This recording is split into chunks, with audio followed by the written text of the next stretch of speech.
The Tournament of Power is getting ever so closer as Goku visits Master Roshi to invite him to be one of the 2 remaining members on Team Universe 7. However, Master Roshi isn't home because he's invited to be an honorary instructor at Tenshinhan's dojo, but with this comes an unknown female named Urine, as she seems to have an agenda in using Tien's students to her advantage, as Goku and the others have to make the save in order to break the demonic spell in using Tien's students against Son Goku. What's going on, Dragon Ball fans? Welcome to my Dragon Ball Super episode 89 review and breakdown entitled An Unknown Beauty Appears, the Tenshinhan Dojo's Mystery, leading into Dragon Ball Super episode 90 next week in what will be a very awesome and phenomenal episode, especially based on the episode preview in which it gives us both Goku and Gohan at the exact same place at the exact same time, with them actually having to compete with one another. So again, the long-awaited Goku x Gohan match with Piccolo having to team with Gohan is about to begin. So a quick plug before we begin, in case you guys are not following me at Twitter,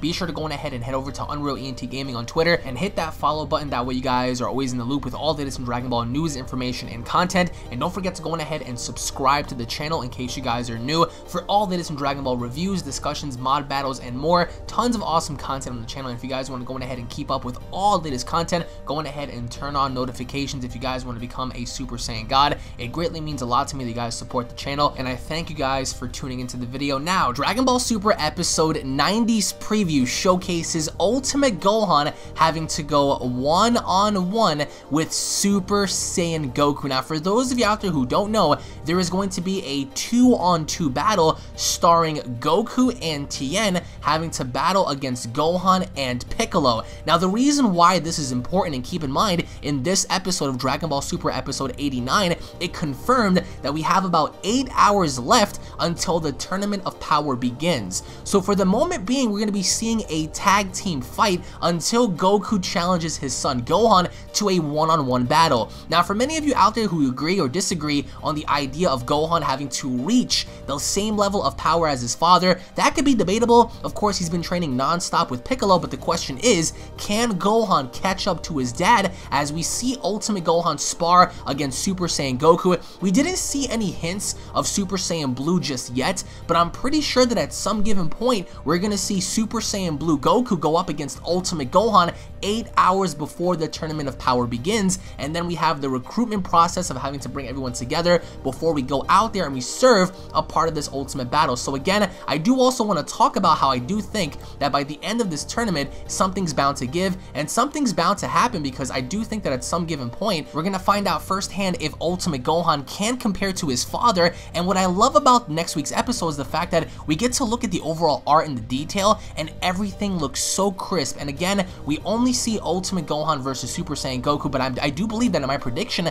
I do think that Goku is bound to turn it up to Super Saiyan Blue, just to give Gohan a sample, just to give Gohan an idea of the type of fighters that are going to be a part of this tournament, aside from his father, that he's going to be competing against people that are equal to or stronger than Super Saiyan Blue. But Dragon Ball Super episode 89 to me was an alright episode. There wasn't anything showcased that was mind-blowing aside from seeing Cabba, Kali, and Kale all together at the exact same place at the exact same time, as we see Cabba trying to recruit Caulifla and trying to join Universe 6's team. And as quickly as it happened, at first she refused, until we see one of her henchmen try to touch Cabba, and in which forced Cabba to become a Super Saiyan, which I truly did enjoy that. But to me, Kali seems like she has this attitude about her, this demeanor, like she puts off pride, and she looks to be in charge of like this group. And I will say, I mean, having to have a female Saiyan be the shot caller of like this small mob group, I think is pretty cool. We see her goons all around the area, and we see how also Kale is there. Now again, she is the exact same female that we saw in the promotional trailer transform into the legendary Super Saiyan Broly type character. So she is going to be, that is going to be the girl. Kale is going to be the girl that's going to be transforming into the quote-unquote legendary Super Saiyan that Broly depicted in his movie. And again, that's going to be reflected onto Kale, as Kale is going to be the girl to do so. But you also have to look at Kali in trying to make a determination and seeing where she stands among the group, because again, I think that it's safe to say between Cabba and Kale, one of those two is bound to be the strongest on the team, and I really have my doubts that Kali is going to be second strongest. I think if anything, based on experience alone, between the three, Kali may be the weakest among Cabba and Kale. But nonetheless, I think that if it wasn't for Master Roshi, in which he was a giant pervert in this episode, having having to take the girl urine after having to stumble upon the dojo, in which he ultimately asks Tien to go on ahead and take her under his wing in trying to teach her the ways of martial arts, and we see how Tien says no. Now, I think what's pretty dumb, and I will say in my opinion, this is what made this episode that much weaker, was the idea that this girl wanted to extract revenge upon Tien because when she was a kid, Tien rejected her in training her and teaching her, and now again, he turned her down. And I think that's pretty dumb to have a story based around this girl and having to manipulate his students and using them to fight against Tien, which I don't really have a problem with, but the overall idea of this girl having to be so salty and not learning the Kamehameha and not being, you know, a student underneath Tien was kind of weak in my opinion. I think amongst all the recruitment processes, this had to have been the weakest recruitment process for the Tournament of Power I've seen so far. I've enjoyed Gohan and Piccolo, I've enjoyed Android 18, and I think it's safe to say that I probably enjoyed watching Krillin fight Gohan and Goku than I did watching Tien pretty much do nothing in this episode, and that's exactly what happened, aside from Tien using his multi-armed form, and that was a throwback, I think, to the original Dragon Ball, is seeing how, you know, Tien was able to do that. That was pretty cool to see, but again, even with Tien's power, even with Tien's multi-armed form, that did pretty much nothing against a possessed Master Roshi. Again, what made this episode very solid, in my opinion, was the fact that we get to see Master Roshi be a bigger pervert than ever, as we see Roshi take urine underneath his guidance after Tien said no, and we see how Roshi is getting extra perverted with her and making her wear short skirts, and touching her butt and trying to touch her breasts after she was pretty much exposed. And I think what's also funny is how Goku wanted to talk to Master Roshi about this, and as soon as he opened up the door and he saw Master Roshi run around chasing this topless girl, Goku decided, you know what, I'm gonna pull out of this one. So I thought that was pretty classic in my opinion. It's classic Roshi to have him go back to the original Dragon Ball roots, but this overall tournament process has been weak in terms of this one episode. Roshi and Tien, I still stand by my opinion in them having little to no effect as to what's going to be the outcome of this Tournament of Power. I do think that other fighters such as Kali, such as Kale, such as Kaba having to be shown in the episode gives us an idea that these three are going to be dangerous, and for the most part I did enjoy the overall process, but then we get to see Goku having to spar against a possessed Master Roshi, and I don't care how strong you are on the scale, Goku in base form should be more than enough to handle a possessed Roshi, even with his power having to be manipulated by urine and using sorcery. I think that by the end of it, Goku did do a good job in not using Super Saiyan Blue, because I think if they did use Super Saiyan Blue in this situation, it would have killed off the overall vibe and aura that Super Saiyan Blue would have had. So I am happy that they did not use that in this scenario, because if they were to use Super Saiyan Blue against a possessed Master Roshi, that would have thrown everything off balance, and I think it's a good idea to see how Goku used the Kamehameha and putting down Roshi before removing his sticker. So the overall story was, we see this girl, she's upset at Tien, she wants to destroy Tien's dojo, she takes his students, she manipulates them, she puts on like this phony facade in trying to train under Tien, and she uses them against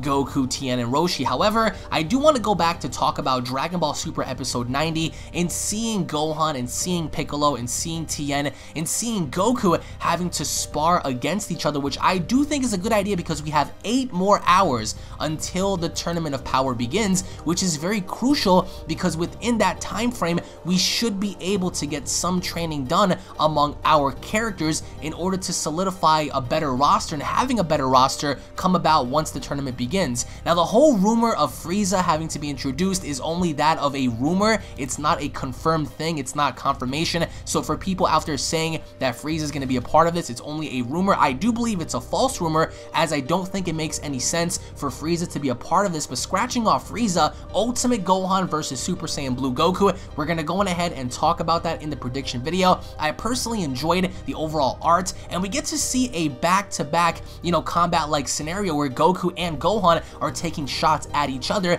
and it doesn't look like either one of them are holding back. And I do think that based on what we've been seeing, Goku is going going to take Gohan seriously until something happens. Now again, we don't know if whether or not Goku is going to use Super Saiyan Blue, if Gohan is going to tap into anything more than what he has now. I think that in his ultimate form, that should be more than enough. And some people are making the comparison and comparing Ultimate Gohan to Super Saiyan Blue Goku already, which I do think should not be compared, because Super Saiyan Blue, I think, is on an entirely different tier. But Dragon Ball Super Episode 89, for me, through my opinion, for me at least, as an individual, as a viewer, I think this episode was the weakest episode in terms of recruitment. Yes, it was a throwback to the original Dragon Ball, and it was kind of like a subtle moment in having Tien, Roshi, and Goku having to, you know, be together and interact together, because again, if you remember the original Budokai tournament, that's how it all started. So seeing Goku try to recruit Tien was okay. We saw how at first Tien actually refused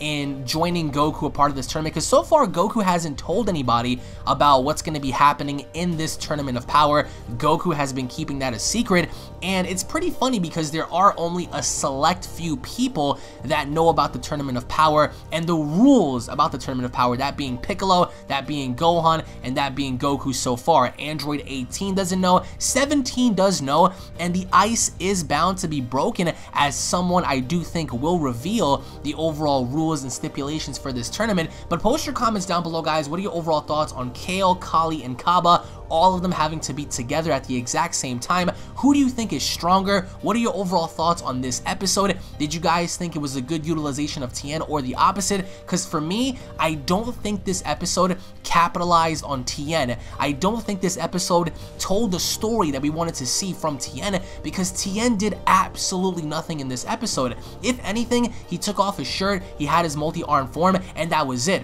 Aside from that, Tien didn't really display any newfound power or any technique, as did Krillin, as did 17, as did Gohan in their recruitment processes. So I do think that this was a terribly weak way of showcasing Tien. Even though I do think that Tien is still strong alongside Roshi, I still don't stand on the idea that they're gonna have any purpose in this tournament. If you guys agree, let me know. If you guys disagree, let me know on that as well. But if you guys want to go ahead and watch Dragon Ball Super, go to crunchyroll.com and look at the overall translations for the episode. But post your comments down below, guys. What did you guys think about this? Once again, thank you all for watching. If you guys are fans of Dragon Ball, don't forget to go ahead and hit that subscribe button for more news, information, and updates alongside reviews. If you guys cannot wait for next week's episode, go ahead and punch that like button square in the face. Tune back in for more. I cannot wait for next week's episode. I really cannot, because finally, for many years, a lot of us have wondered, what if Ultimate Gohan fought Goku? And now, I mean, having to go back and looking at how strong Gohan was in Dragon Ball Z, it's going to be a totally different story now, which is why I'm very hyped for that, because for the first time,